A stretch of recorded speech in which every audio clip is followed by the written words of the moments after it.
விரக்தியடைந்த அண்டப்புழுகனின் புதிய புறம்பல்களும் எதிரொலிக்கும் போர் முழக்கமும் புதிய தாக்குதல் திட்டங்களோடு புதிய தாக்குதல் பட்டியல்களோடு போருக்கு முழுமையாக தயாராக இருப்பதாக அறிவித்திருக்கக்கூடிய ஈரானிய இராணுவமும் அமெரிக்கா ஈரானுக்கு எதிரான கடற்படை முற்றுகையோடு வான்படை முற்றுகையையும் ஆரம்பிக்கப் போகின்றதா? ஈரானிய வான்பரப்பையும் முழுமையாக முற்றுகையிடுவதற்கான திட்டங்களை ஆரம்பிக்கப் போகின்றதா? ஒபெக் கூட்டமைப்பிலிருந்து முழுமையாக வெளியேறிய ஐக்கிய அரபு அமீரகம். ஏன் எதற்காக ஐக்கிய அரபு அமீரகம் ஒபெக் கூட்டமைப்பிலிருந்து முழுமையாக வெளியேறியுள்ளது? இதன் மூலமாக டொனால்ட் ட்ரம்ப் வகுத்திருக்கக்கூடிய திட்டங்கள் என்ன? மேலும் ஐக்கிய அரபு அமீரகத்தின் இந்த வெளியேற்றம் சவுதி அரேபியாவுக்கு எவ்வளவு மிகப்பெரிய பாதிப்பை ஏற்படுத்தப் போகின்றது? ஈரானுக்கு எதிரான எவ்வாறான விளைவுகளை ஏற்படுத்தும்? ஹிஸ்புல்லாஹ் இராணுவத்தின் உச்ச தாக்குதல்களும் தியாக படைகள் மூலமாக அளிக்கப்பட்டு வரக்கூடிய மெர்காவா போர்த்தங்கி வாகனங்களும் இஸ்ரேலி ஆக்கிரமிப்பு சிப்பாய்களும் ஹிஸ்புல்லாஹ் இராணுவத்திற்கு எதிராக லெபனானிய ஜனாதிபதி ஜோசப் அவுன் எடுத்திருக்கக்கூடிய சில முடிவுகளும் ஏற்பட்டிருக்கக்கூடிய உச்சக்கட்ட பதற்றமும் தெரிவு செய்யப்பட்டிருக்கக்கூடிய ஈராக்கின் புதிய பிரதமரும் தந்திரமாக காய் நகர்த்தல்களை மேற்கொண்டிருக்கக்கூடிய ஈராக்கிய எதிர்ப்பு குழுக்களும் இந்த தெரிவில் இருக்கக்கூடிய சவால்களும்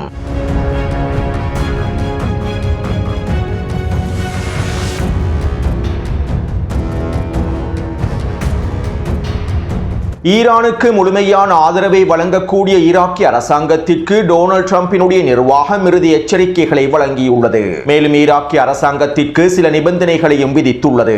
அதாவது ஈராக்கிய அரசாங்கம் PMF படைகளை எதிர்ப்பு குழுக்களில் இருந்து முழுமையாக பிரிக்க வேண்டும். ஈராக்கிய எதிர்ப்பு குழுக்களுக்கும் PMF படைகளுக்கும் இடையிலான தொடர்புகளை முழுமையாக துண்டிக்க வேண்டும். ஈராக்கிய எதிர்ப்பு குழுக்களுக்கான நிதி உதவிகளையும் நிதி மூலங்களையும் முழுமையாக துண்டிக்க வேண்டும். ஈராக்கிய அரசாங்கம் ஈராக்கிய எதிர்ப்பு குழுக்களுக்கான நிதி மூலங்களுக்கு எதிரான பொருளாதார தடைகளை விதிக்க வேண்டும். எதிர்ப்பு குழுக்களுக்கு கீழால் இயங்கக்கூடிய நிறுவனங்கள் அனைத்தையும் முழுமையாக தடை செய்ய வேண்டும். ஈரானுக்கு எதிரான மோதலில் ஈராக்கிய அரசாங்கம் தலையிடக்கூடாது. ஈராக்குக்கும் ஈரானுக்கும் இடைப்பட்ட எல்லை பிரதேசத்திலிருந்து ஈராக்கிய படைகள் முழுமையாக பின்வாங்க வேண்டும். எல்லை விவகாரங்களில் ஈராக்கிய அரசாங்கம் தலையிடக்கூடாது.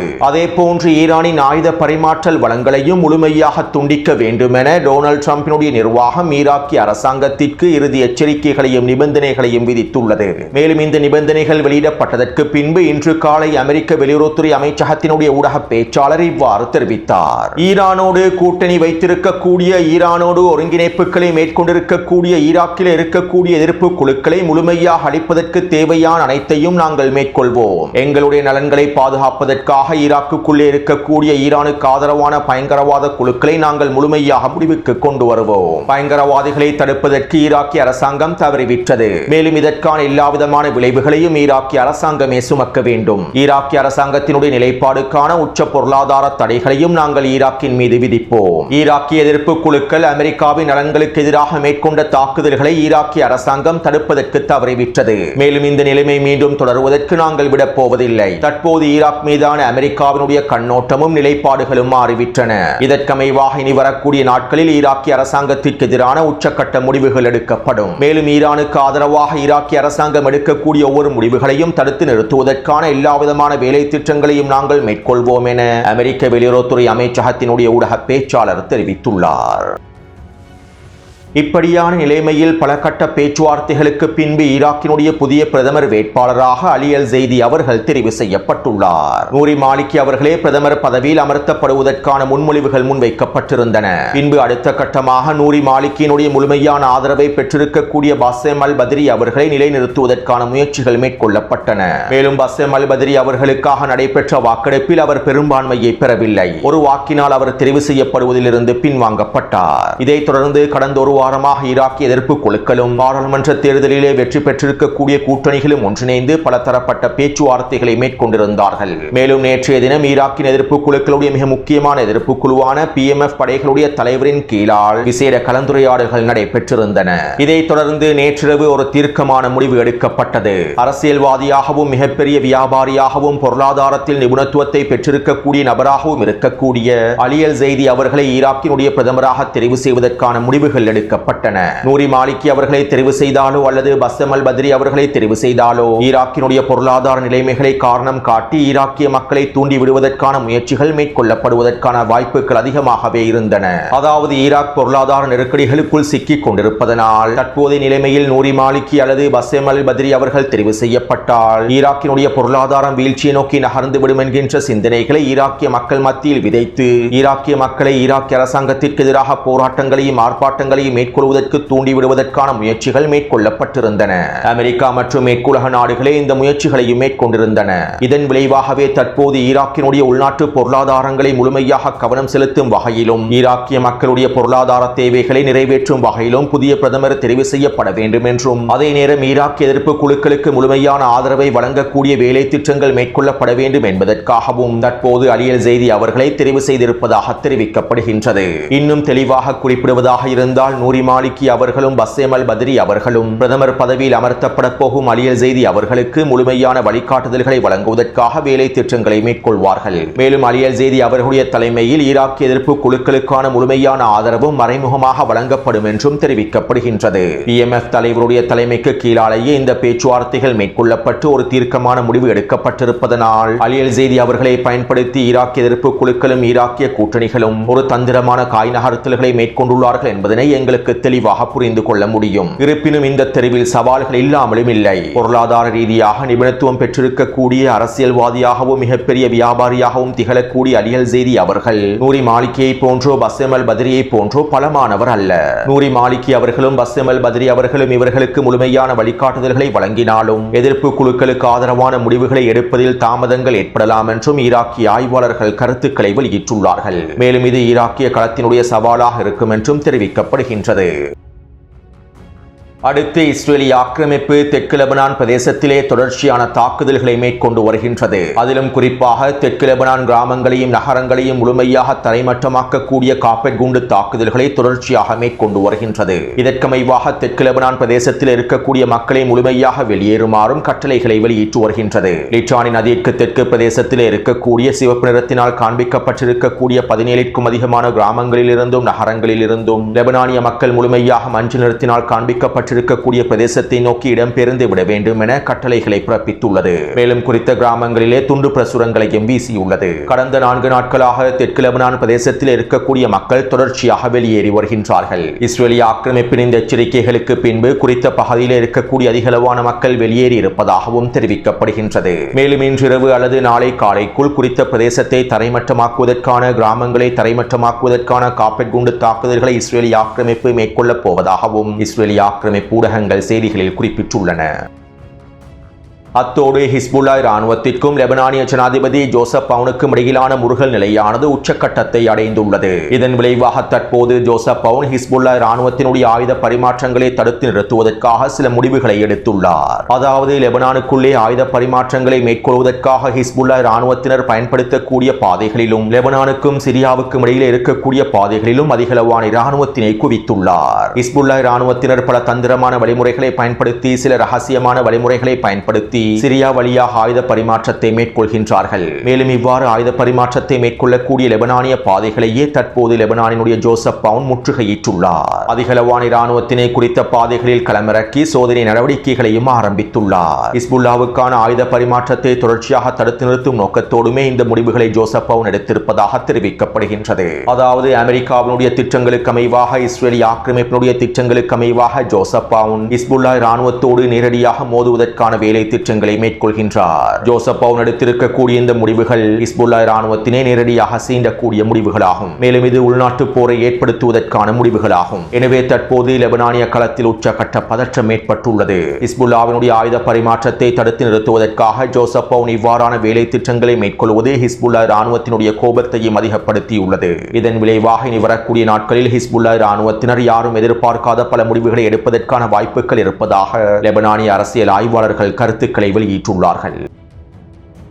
அத்தோடு ஹிஸ்புல்லா இராணுவத்தினர் தெற்கு லெபனான் பிரதேசத்திலே நிலை கொண்டிருக்கக்கூடிய இஸ்ரேலிய ஆக்கிரமிப்பு இராணுவத்திற்கு எதிராக தொடர்ச்சியான தாக்குதல்களை மேற்கொண்டு வருகின்றார்கள். 1980ஆம் ஆண்டுகளில் பயன்படுத்தப்பட்ட யுத்த தந்திரங்களை நாங்கள் தற்போது பயன்படுத்தி வருகின்றோம் என ஹிஸ்புல்லாவினுடைய தளபதிகள் அல் ஜசீரா ஊடகத்திடம் தெரிவித்திருந்தார்கள். முன்னைய காணொலிகளில் இவை தொடர்பாக தெளிவாக குறிப்பிட்டிருந்தேன். மேலும் இதற்கமைவாக தற்போது ஹிஸ்புல்லா இராணுவத்தினர் தியாக படைகளையும் முழுமையாக களமிறக்கியுள்ளார்கள். இதன் ஆரம்பமாக இன்றைய தினம் அல் காந்தாரா பிரதேசத்திலே நிலை கொண்டிருக்கக்கூடிய இஸ்ரேலிய ஆக்கிரமிப்பின் மெர்காவா போர்த்தாங்கி வாகனம் ஒன்றிற்கு அருகாமையில் ஹிஸ்புல்லாவினுடைய ரத்வான் தியாக படையை சேர்ந்த ஒரு போராளி களமிறங்கி மெர்காவா போர்த்தாங்கி வாகனத்தை வெடிக்கச் செய்துள்ளார். அதிகளவான வெடிப்பொருட்களோடு மெர்காவா போர்த்தாங்கி வாகனத்திற்கு அருகாமையில் களமிறங்கி இஸ்ரேலிய ஆக்கிரமிப்பு சிப்பாய்களுக்கு அருகாமையில் களமிறங்கி வெடிப்பொருட்களை வெடிக்கச் செய்துள்ளார். இதன் மூலமாக அவரோடு சேர்ந்து மெர்காவா போர்த்தாங்கி வாகனங்களும் 6க்கும் அதிகமான இஸ்ரேலிய ஆக்கிரமிப்பு சிப்பாய்களும் முழுமையாக அளிக்கப்பட்டுள்ளார்கள். மேலும் குறித்த மெர்காவா போர்த்தாங்கி வாகனம் முழுமையாக தீக்கிரையாக்கப்பட்டிருப்பதாகவும்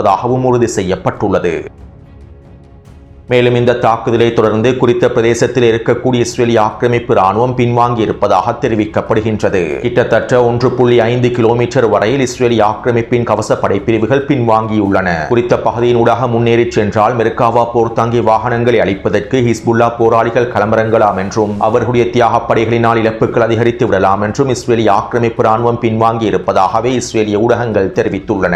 அதாவது ஒவ்வொரு மெர்காவா போர்த்தாங்கி வாகனங்களையும் அதனோடு இருக்கக்கூடிய சிப்பாய்களையும் முழுமையாக அளிப்பதற்கு ஹிஸ்புல்லாவினுடைய தியாக படையை சேர்ந்த ஒவ்வொரு போராளிகளும் களமிறங்கப் போவதாகவே அறிவித்துள்ளார்கள். இதன் மூலமாக இஸ்ரேலிய ஆக்கிரமிப்பின் தடைப்படைகளை முழுமையாக பின்வாங்கச் செய்து இஸ்ரேலிய ஆக்கிரமிப்பின் மஞ்சள் எல்லை பிரதேச திட்டங்களை முழுமையாக முடிவுக்கு கொண்டு வர முடியும் என்றும் தெரிவிக்கப்படுகின்றது. இது ஒரு புறம் இருக்க ஹிஸ்புல்லா இராணுவத்தினர் ஃபைபர் ஆப்டிக் ட்ரோன்களை பயன்படுத்தி இஸ்ரேலிய ஆக்கிரமிப்பு சிப்பாய்கள் நிலை கொண்டிருக்கக்கூடிய பிரதேசத்திலே தொடர்ச்சியான தாக்குதல்களை மேற்கொள்கின்றார்கள். மேலும் இந்த ட்ரோன்களை இஸ்ரேலிய ஆக்கிரமிப்பின் மின்னணு உபகரணங்களினால் தடுத்து நிறுத்த முடியாததனால் ஏற்படக்கூடிய இழப்புகள் உச்சளவில் அதிகரித்துள்ளன. ஹிஸ்புல்லா இராணுவத்தினர் 12க்கும் அதிகமான ட்ரோன்களை பயன்படுத்தி இஸ்ரேலிய ஆக்கிரமிப்பு சிப்பாய்கள் நிலை கொண்டிருக்கக்கூடிய பிரதேசங்களில் இவ்வாறான தாக்குதல்களை மேற்கொண்டுள்ளார்கள். இந்த தாக்குதலிலே கிட்டத்தட்ட 20க்கும் அதிகமான சிப்பாய்கள் கொல்லப்பட்டும் படுகாயங்களுக்குள்ளாக்கப்பட்டிருப்பதாகவும் தெரிவிக்கப்படுகின்றது. மேலும் வழமை போன்ற இஸ்ரேலிய ஆக்கிரமிப்பு ராணுவம் அதனுடைய இழப்புகளை முழுமையாக மூடிமறைத்து வருகின்றது.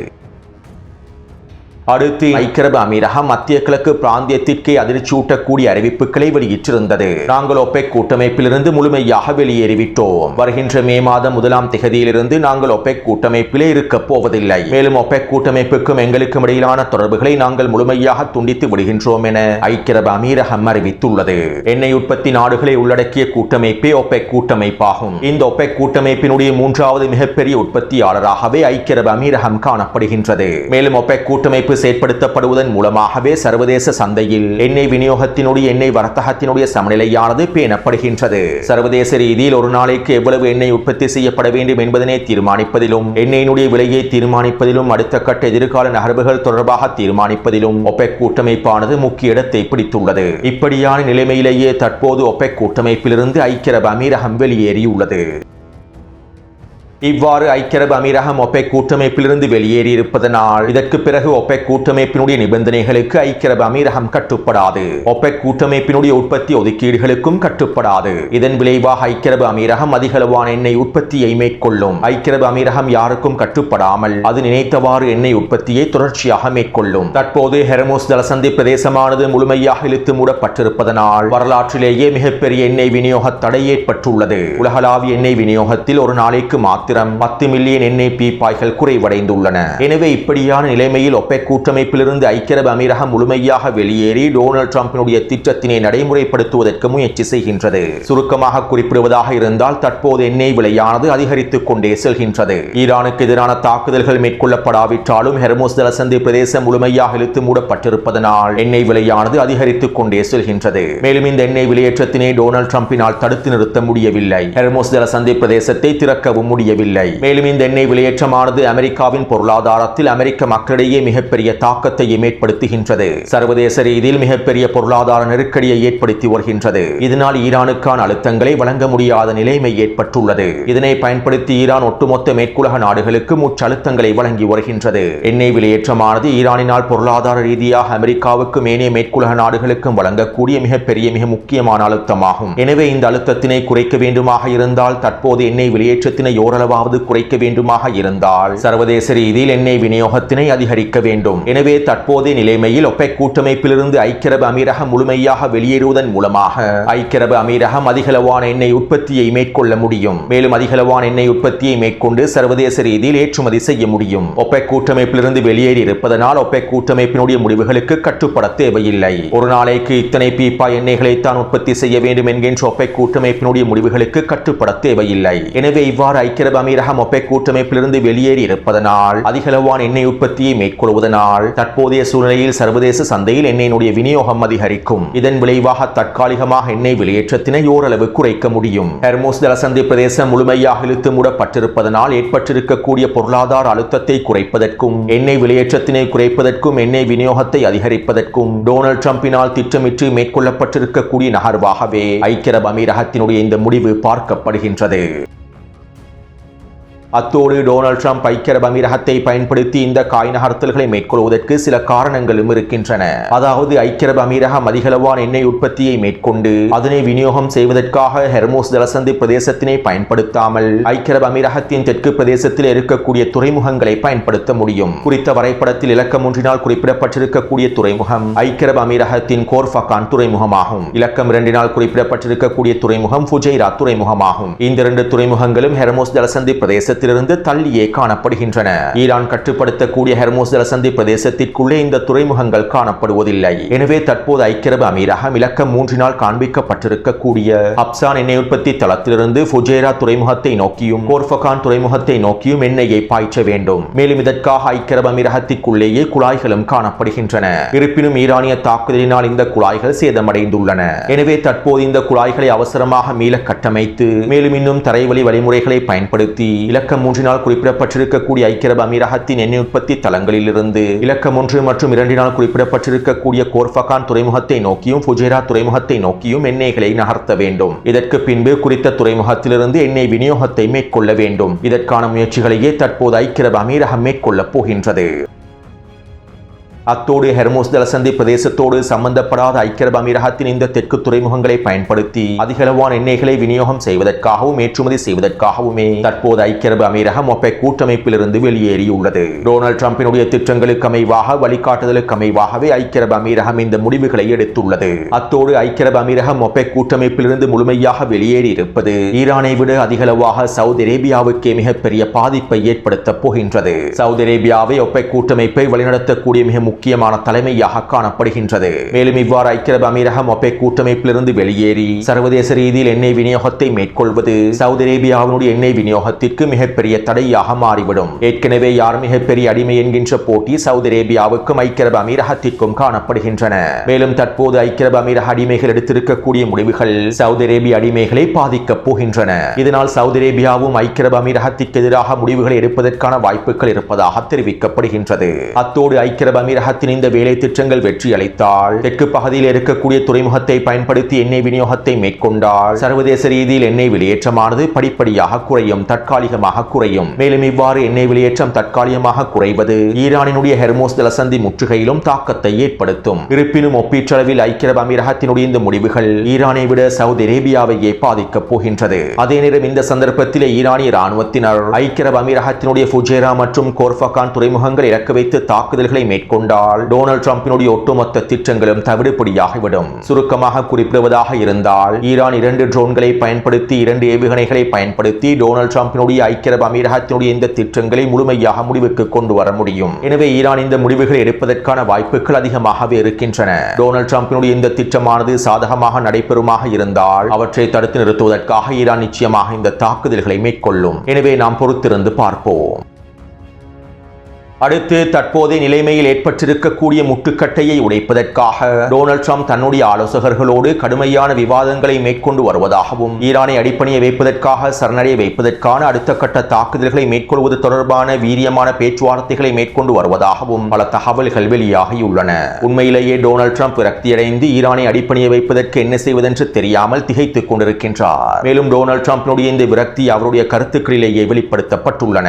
ஈரான் ஒரு மிகப்பெரிய சரிவு நிலையில் இருப்பதால் வருவதாக ஈரானிய தலைமைகள் தற்போது தான் எங்களுக்கு தெரிவித்தார்கள். அவர்கள் தங்களுடைய தலைமைத்துவத்தில் ஏற்பட்டிருக்கக்கூடிய முருகல் நிலைகளை சரி செய்து வருவதாகவும் எப்படியாவது ஹெர்மோஸ் ஜலசந்தி பிரதேசத்தினை திறந்து விடுங்கள் என்றும் கோரிக்கைகளை முன்வைத்துள்ளார்கள். மேலும் ஈரானியர்களினால் இவற்றை செய்ய முடியும், ஹெர்மோஸ் ஜலசந்தி பிரதேசத்தை அவர்களுக்கு திறக்க முடியும் என நினைக்கின்றேன் என டொனால்ட் ட்ரம்ப் கருத்துக்களை பதிவிட்டுள்ளார். நாங்கள் மிகப்பெரிய சரிவு நிலையில் இருக்கின்றோம் என ஈரானிய தலைமைகள் அமெரிக்காவுக்கு அறிவித்திருப்பதாக அண்டப்புழுகன் வெளியிட்டிருக்கக்கூடிய கருத்துக்கள் அவருடைய விரக்தியை உறுதிப்படுத்துகின்றது.